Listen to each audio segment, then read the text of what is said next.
I've been in organic farming for a long while, 30 odd years, and through the help of regional development, we had a workshop in the Wauchope, or actually in Kempsey, Wauchope and Coffs Harbour. We had 3 workshops. We had a final workshop where we all got together and worked out what the organic industry needed in this area. It sort of came down to the fact that we needed somebody to get information out to people. A lot of farmers want to know what to do, how to become organic, how to or what to grow, and that's still the case today, obviously. It's happening all again. The other thing they wanted to know was how would they market product. So from that initial meeting in 2007, we formed a committee and we set up a group, and we had help from the government again to set up the organic marketing company, which would do the marketing, and Mid-North Coast Organics, which would help people learn about organic products or organic growing. I think that's where you came involved, Sally, yeah, through that one. As I said, I've been farming for a long while, and on my farm I grew kiwi fruit mainly and lots of other things. Now root crops, bananas, mangoes, custard apples, avocados, everything almost. So it was really important that we learned how to market the product, and one of my methods of marketing over the years was I wouldn't send product unless we had a set price. That was pretty important. I saw too many people just sending product off to market and taking what came, and you know, they might end up with a bill back for their product because that week everybody else sent kiwi fruit. I think at that stage we had in the Mid-North Coast area over 100 kiwi fruit growers. Everybody jumped into the kiwi fruit growing, thought it was a great thing, great market. We're down to about probably 8 or 9 now in the whole Mid-North Coast. It's because the reality was it was a lot of work, and when everybody came onto the market at once, you couldn't sell it, or you could sell it, but you could get a minimal price. So that sort of convinced me that I had a product that was worthwhile selling. I had a price that I wanted in my head. I knew what I needed to stay on the farm, and I set that price. And I used to say to the wholesalers, if you don't want it at that price, I'll feed it to the cows. I don't even have cows, but that's what I told them. And it worked, and I've been able to sell my fruit for 30 years at a premium price and remain in business. You know, we've had up and down years where production's been a problem, and that's mainly due to weather. But in all those years, it's been a successful way of marketing. A bit harder if you're growing lettuce. You can't really handle that. So through the plan to set up a marketing company, we got together, we got that happening, we got some funding, and yeah, we started in 2007. We've been marketing growers' produce for those years. As a distribution, we've been getting the orders, setting the price, and organising the transport and the shipping from different growers. Our main crops have been garlic, avocados, potatoes, kiwi fruit, citrus, what else, Sal? Lamb, beef, anything that our growers have got that they need marketing. Nuts, all the nuts? Yeah, pecan nuts, macadamia nuts. So it's been a pretty successful business over all these years. But what we have found is that Australians, being Australians, always want to find if somebody's getting a price, they think they can do better. So it's been hard to maintain loyalty and consistency in our supply. So we've now reached the stage which was always considered to be our next step, and that's setting up a distribution centre. We've been working for the last 2 years trying to establish a plan for setting up this distribution centre, and it'll be on the Mid-North Coast. We're not certain where it'll be yet, whether it's Kempsey, Coffs Harbour, Port Macquarie. We've got a lot of options, a lot of choices, and we've got decisions to make on that. Our plan is that we will buy product from all certified organic growers in the area, and we will buy it off them as a wholesaler does. But we will then distribute anywhere between, I don't know, Brisbane to Sydney. Or export. And export, yes, that's a possibility, depending on the product. Things like avocados are a fair chance we can export those.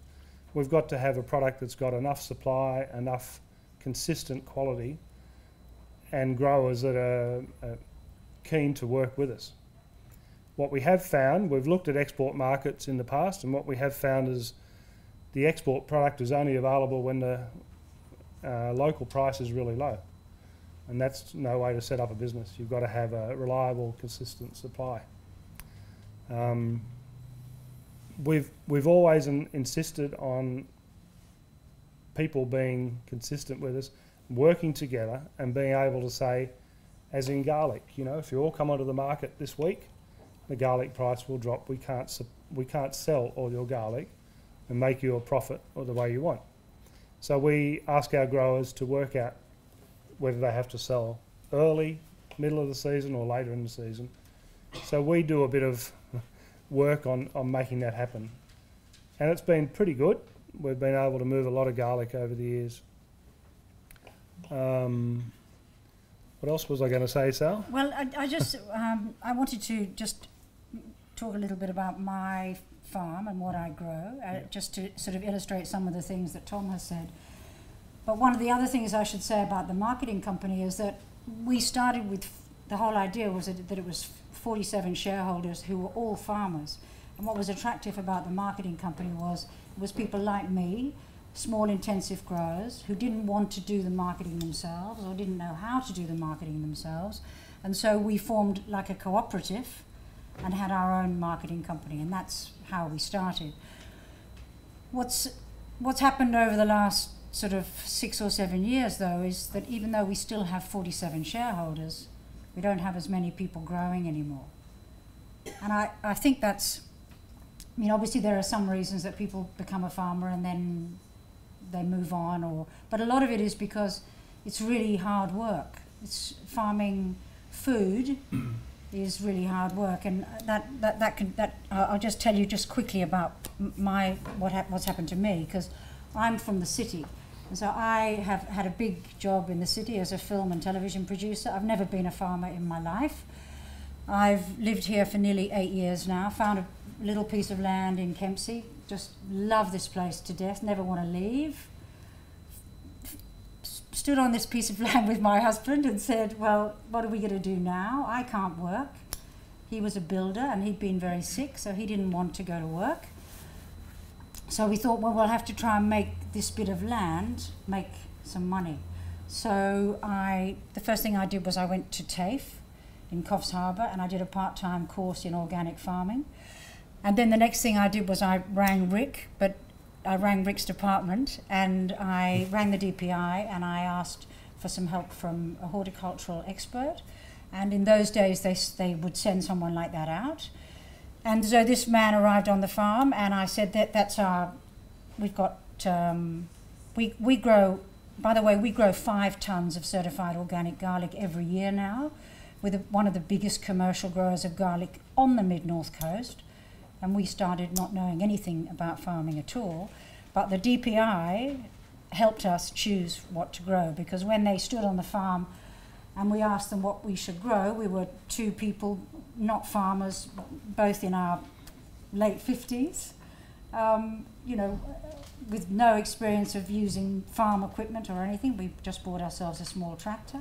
And he said, you can grow, on your 3 acres, you can grow marijuana, blueberries or garlic.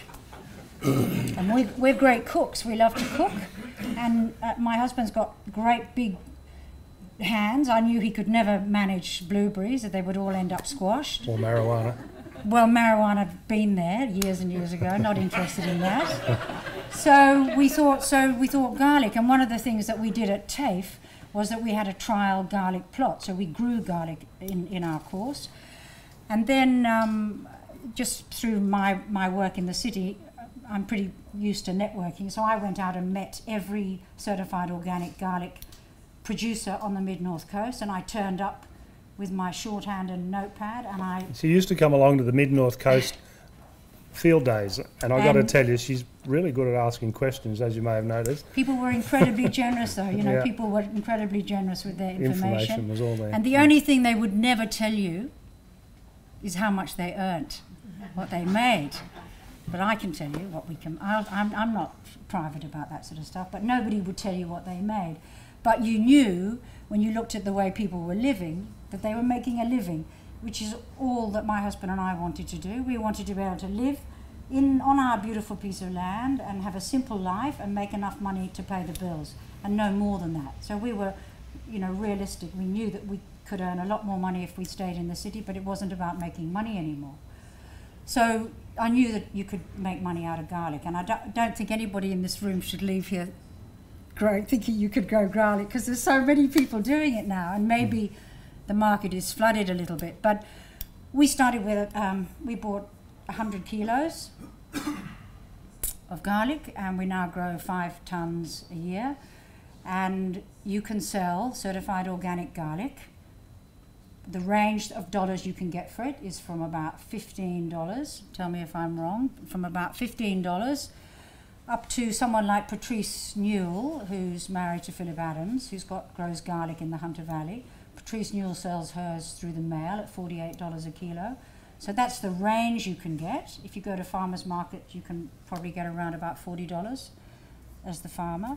So you can do the numbers yourself. 1.1 acres of land will produce 4 to 5 tons of certified organic garlic. So that we came along at a time when there weren't too many garlic growers.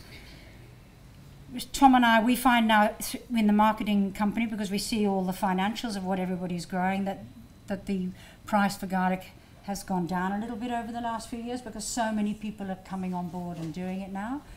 But the only reason I'm telling you about my own story is that for anybody in the room who, you know, has got a dream about, who doesn't know much and has got a dream about growing food in this beautiful part of the world and being supported by this amazing council that we have, you should do it. You should give it a go. And there's lots of people out there who can give you information. And Thanks, Sal. So with the marketing company operating the way it is, as Sal said, where we have shareholders, it's a company, it's not a cooperative, so people have a say in the company, they have a share. We will be looking for more shareholders, and we'll be looking for more growers to grow a different product. And that's assuming we go through with this distribution centre. As I said, it's in the plans at the moment. We're working hard at it. It is a big step for us. It's a huge step, and we'll need product, a full range of product, but we'll need growers that are really consistent with their quality. And what I often suggest to people is they pick 4 or 5 lines of product that they can specialise in and keep on growing those products. I'm not a good example because I've got way too many products and it's hard to keep up with all those. But I do specialise in the kiwis and the mangoes and a bunch of other things. But what about, you know, the beginning and end of season stuff that we're always so short of? Yeah. I'm always asked, what would you grow if I wanted to be an organic grower? Yeah. I'm always getting people asking me that. And I tell them that there's not much sense in growing carrots that are going to come on at the middle of the season when Gatton carrots or Victorian carrots are on. Or potatoes right now, there's an oversupply of potatoes on the organic market. You've got to be careful and pick the right things, but you can also grow on the edge of the seasons. And if you need some sort of protection so that the crop is covered and you can catch that edge season, there's a good market. There's a good price in product. As I said, there's a whole range of products you could be growing. You've just got to do your research and find out which of those products work. But we will hopefully be needing a whole range of product from everybody in the area. Our market will be huge, and as Sal said, export, and that's part of what we want to do. That's the future. I was going to say the only problem is it's not a problem for us because we believe in organic farming, but we only take organic product. Certified organic. Certified organic. So we've had people. There are people, I think, even in this area here, who grow really beautiful food, chemical-free food, and they have asked the marketing company to sell their produce, and we had to make a decision because we're hungry for more produce, but we had to make a decision whether we actually say certified organic only or chemical, and we decided to go that way. So I don't know how many people in the room are interested in becoming certified organic, but I'd hate to think that unless we can make the Macleay Valley the biggest hub of organic growers in Australia, which would be amazing, there's got to be room for people to grow food that's not organic because, you know, as Susanna pointed out at our last seminar, the climate, the study they've done on the climate here, and if the council are going to help with zoning so that new young farmers can come through Charles Sturt University and get smaller pieces of land, and we can train people. And I know, you know, Ron and there are some government departments that are interested in helping train young people, and there's internships now for young people to come and work on organic farms like us, and we can, you know, make this idea that we're all here to talk about happen, because we can do it whether you're organic or not. You know, it's just about growing, like Melinda said, beautiful, good quality food, which is what we all want.